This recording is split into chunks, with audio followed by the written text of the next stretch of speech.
Kayo po ba mga bossing ko ay problemado po lagi tungkol sa usapin ng pera? Or kaya po ang swerte po ninyo ipatikim lamang? Asya ako may tuturo sa inyo mga bossing.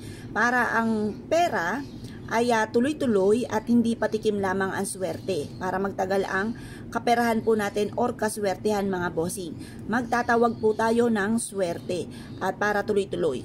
Magsusulat po tayo naman dito ng tatlong 8 mga bossing. Linawan nyo pong magaling mga bossing. 8, never ending luck. Magkakaroon tayo ng never ending na swerte. Yan, ba't ba lumalabo? Yan. Magkakaroon tayo na never ending na swerte. Never ending luck. Magkakaroon tayo ng maraming pera. Tuloy-tuloy na pasok ng swerte sa pera.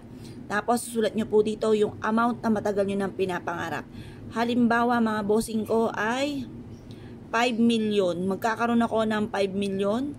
Bukod sa aking sipag at tiyaga, double time sa pagkayod, makakaipon ako ng 5 million. Magkakaroon ako ng 5 million. Walang masamang mangarap mga bossing, lalo-lalo na kung masipag kang tao, walang imposible. At ikaw ay naniniwala na makakamit ang mga pangarap sa buhay. Yan po, magkakaroon tayo ng 5 million mga bossing. Pagkatapos mga bossing ko, pwede nyo siyang ilagay sa malinis na tubig, pwedeng budbudan ng kaunting asin, or pwedeng simpleng ganito lamang na iipit nyo po sa inyo pong pitaka. Ang dulot po nito ay swerte mga bossing. Pwede rin naman na ilagay nyo ito sa isang pouch, tapos lagyan ng konting asin at isabit sa inyo pong main door or sa inyo pong bintana. Pagkatapos, i-mindset nyo na matapos nyo po itong gawin na makakamit nyo lahat ng mga pangarap po ninyo bukod po sa sipag at tiyaga at pananalig sa mahal na Panginoon. Proven po ito na maswerte basta't may 100% kang paniniwala sa mga gantong mga pamamaraan mga bossing.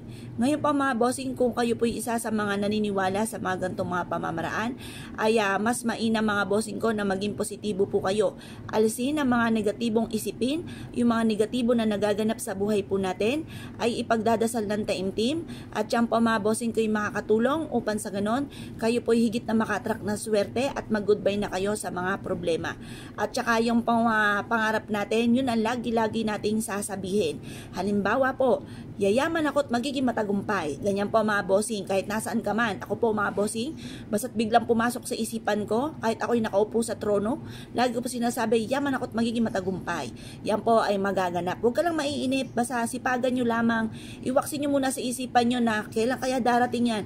Basta sipag lang po ng sipag mga bossing, makakamit nyo po yan mga bossing. Walang imposible sa mga taong masisipag at madidiskarte at hindi nakakalimot magdasal. Yan po yung walang imposible. Huwag ka lang maiinip kasi alam niyo naman ang isang bagay, mas na iniintay lalo-lalo na sa usapin ng pera ay lalo po yan tumatagal.